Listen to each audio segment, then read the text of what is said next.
खेसारी लाल यादव से मुलाकात हुई। अर्ज किया है कि दुश्मनी जम के करो मगर गुंजाइश रहे। वाह, मुलाजा फरमाइएगा। इरशाद इरशाद। हाँ, दुश्मनी जम के करो मगर गुंजाइश रहे कि कभी हम फिर दोस्त हो जाएं तो शर्मिंदगी ना हो। वाह, क्या बात है। बशीर बदर साहब का ये जो शेर है, ये आज के समय में खेसारी लाल वर्सेस पवन सिंह पर बिल्कुल फिट बैठता है। आज के वीडियो में ज्यादा शोर शराबा नहीं होगा, टेबल ठोके नहीं जाएंगे, कोई जोक सपाटा नहीं होगा, क्योंकि आज का जो मुद्दा है वो काफी गंभीर है, काफी विचलित करने वाला है उन लोगों के लिए जो ईमानदारी से किसी स्टार के चमचे या अंधभक्त नहीं बल्कि भोजपुरी के प्रशंसक हैं। उनकी उम्मीदों पर पानी फेरती हुई ये खबर आई है, जहां पर पवन सिंह ने खेसारी लाल यादव से ना मिलने की इच्छा जताई है। शायद मुझे ऐसा लगता है कि इस जीवन में नहीं हो मुलाकात भाई।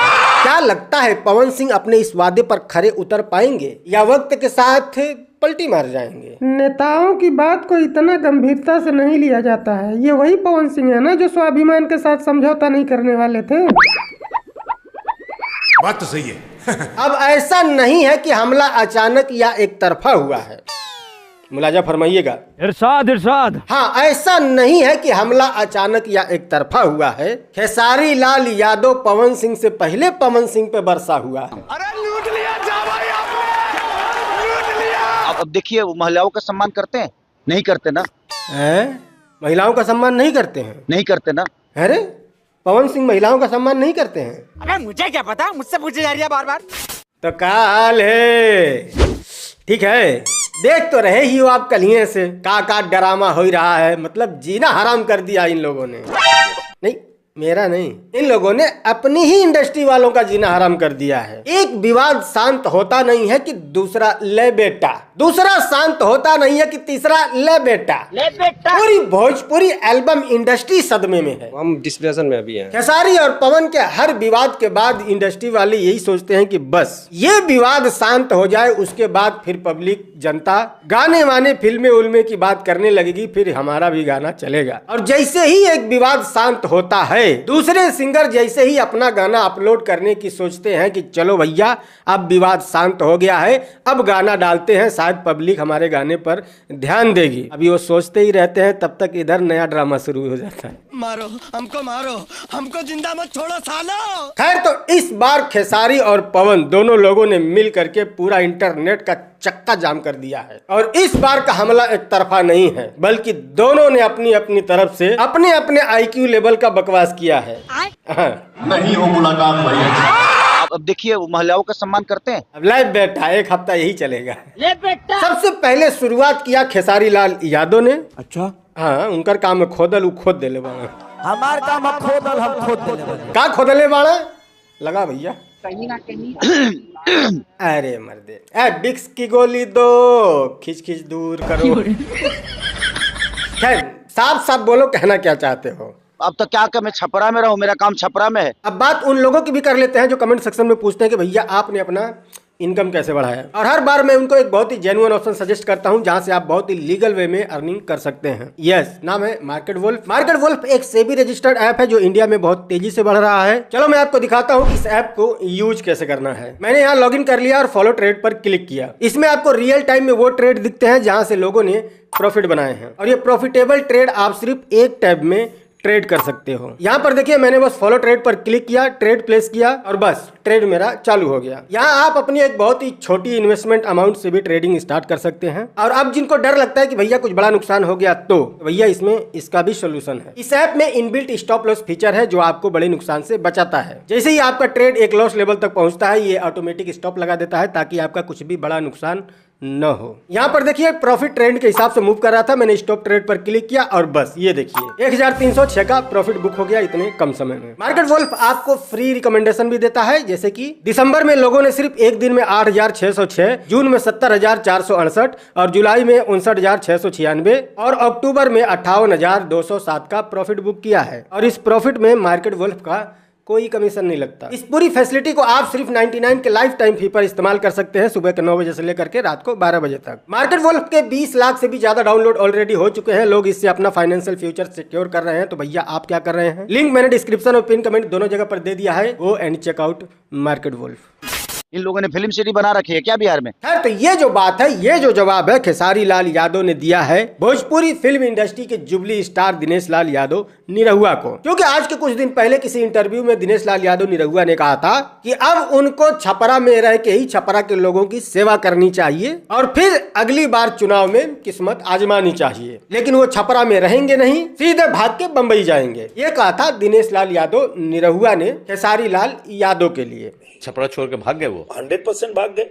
कोई सेंस है इस बात की? सबको पता है कि इस बात में कोई सेंस नहीं है। खास करके दिनेश लाल यादव निरहुआ के मुंह से ये बात तो बिल्कुल ही शोभा नहीं देती है, क्योंकि आप खुद भी फिल्म इंडस्ट्री से हो। फिल्म बनाने का सारा प्रोसेस आपको पता होगा, क्योंकि आपकी भी आधे से ज्यादा फिल्में बंबई में ही बनी हैं। क्योंकि पूरे हिंदुस्तान में बंबई ही एक ऐसा शहर है जहाँ पर फिल्म बनाने के लिए सारे संसाधन मौजूद हैं। उसके अलावा पूरे हिंदुस्तान में कोई भी ऐसी जगह नहीं है जहाँ पर फिल्म बनाने के सारे संसाधन मौजूद हों। कुछ न कुछ जरूर कमी होगी जिसको फुलफिल करने के लिए बंबई जाना ही पड़ता है। हार गए और छपरा छोड़ के भाग गए।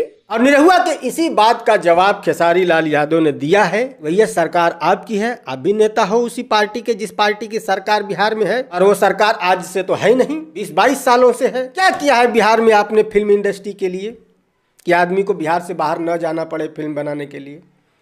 ऐसा कुछ किया है? इन लोगों ने फिल्म सिटी बना रखी है क्या बिहार में? मैं निरहुआ की बात नहीं कर रहा हूँ, नहीं तो आप कहोगे अरे वो तो आजमगढ़ से चुनाव लड़ते हैं। मैं उनकी सरकार की बात कर रहा हूँ। हाँ, उसी पार्टी से वो भी हैं, अपनी ही पार्टी से सवाल कर लें एक बार। क्योंकि पूरी भोजपुरी फिल्म इंडस्ट्री हो या एल्बम इंडस्ट्री हो, उसमें ज्यादातर कलाकार जो हैं वो बिहार के ही हैं, राइट। और वो फिल्में बनाने के लिए उनको बिहार से बाहर जाना पड़ता है, या तो उत्तर प्रदेश जाएं या बम्बई जाएं। बम्बई लोग संसाधन के लिए जाते हैं और उत्तर प्रदेश में वो सब्सिडी के लिए।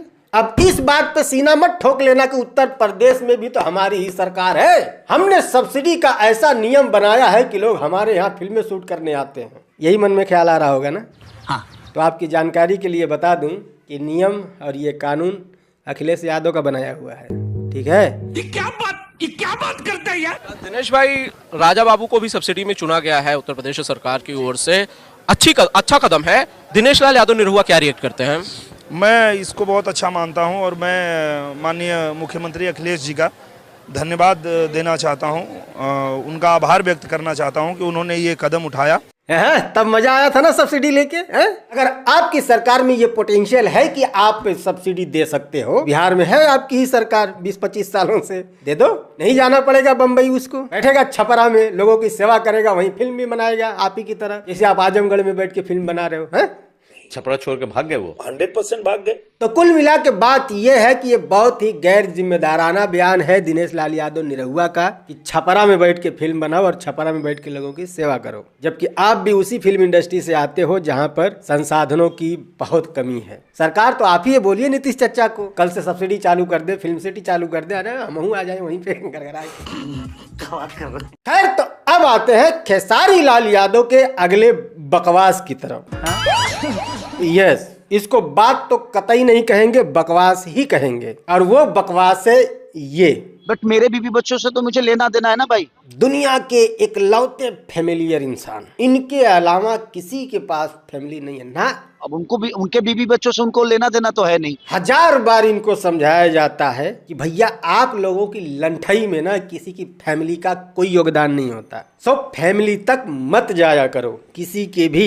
लेकिन भाई साहब की खोपड़ी में इक्कठ बतिया फिट कर दिया गया है कि कोई कुछ भी बोले उसका जवाब भी देना, सटीक जवाब देना, लेकिन फैमिली तक पहुंचना जरूर। कौनो चिप फिट कर दिया गया है क्या इनके अंदर में? बिना फैमिली तक पहुंचे बतिया कंप्लीट नहीं होती इनकी।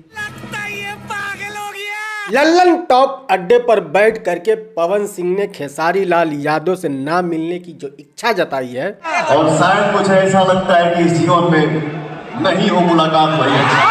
जो उन्होंने कहा है कि उनसे मुलाकात न हो तो अच्छा है। क्यों कहा है पता है? खानदानी दुश्मनी है खेसारी लाल से पवन सिंह का। खेत जोता है खेसारी लाल ने पवन सिंह का, या घर हड़प लिया है, या जायदाद में हिस्सा मांग लिया। क्या दिक्कत है, क्या परेशानी है, क्या वजह है दोनों की दुश्मनी का? हजारों बार दोनों एक दूसरे को टारगेट करते हैं, फिर भी उन दोनों की बातचीत तो होती है। लेकिन इस बार पवन सिंह ने उनसे ना मिलने की जो इच्छा जताई है वो क्यों जताई है, वजह क्या है? एक मात्र सिंगल वजह है, फैमिली तक पहुंचना। खेसारी लाल यादव के किसी भी बात से पवन सिंह को बुरा नहीं लगता। वो खुद भी कह चुके हैं कि जो भी कहना है कहो, बस फैमिली तक मत जाओ। बट एक चीज का रिक्वेस्ट है कि फैमिली मैटर समाज में ना हो। और आज पवन सिंह उनसे नहीं मिलना चाहते, उसकी वजह भी यही है। ये भाई साहब किसी भी कीमत पर बिना फैमिली तक पहुंचे सांस नहीं दम भरते, इनका खाना हजम नहीं होता। ऐसा नहीं है कि खेसारी लाल यादव जो जवाब देते हैं उसमें कोई कमी है, परफेक्ट जवाब देते हैं। इससे पहले जो उन्होंने दिनेश लाल यादव निरहुआ को जवाब दिया है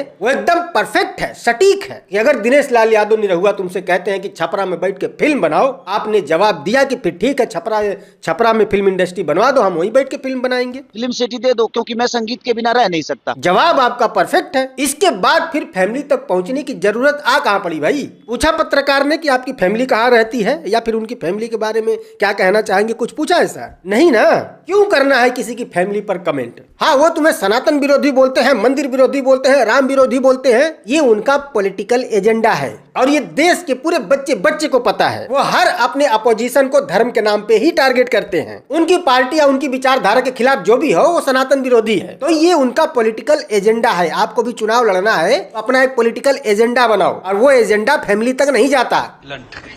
खैर, जब जवाब देने का सबका अपना अपना अलग अलग तरीका है तो खेसारी लाल का भी अपना एक अलग तरीका है। भाई वो अपने हिसाब से जीते हैं, उनका अपना जीने का तरीका है। देखते हैं क्या होता है। आप देख लिए हो तो लाइक कर दो। खैर, कोई बातचीत करनी है डिस्क्रिप्शन में मेरे इंस्टाग्राम का लिंक मिल जाएगा, आओ फॉलो करो, चैनल को सब्सक्राइब करके जाना। और हाँ, एक बात और कि मार्केट वॉल्फ के 20 लाख से भी ज्यादा डाउनलोड ऑलरेडी हो चुके हैं। लिंक मैंने डिस्क्रिप्शन और पिन कमेंट दोनों जगह पे दे दिया है। फटाक से जाइए और डाउनलोड कीजिए। मिलते हैं अगली वीडियो में।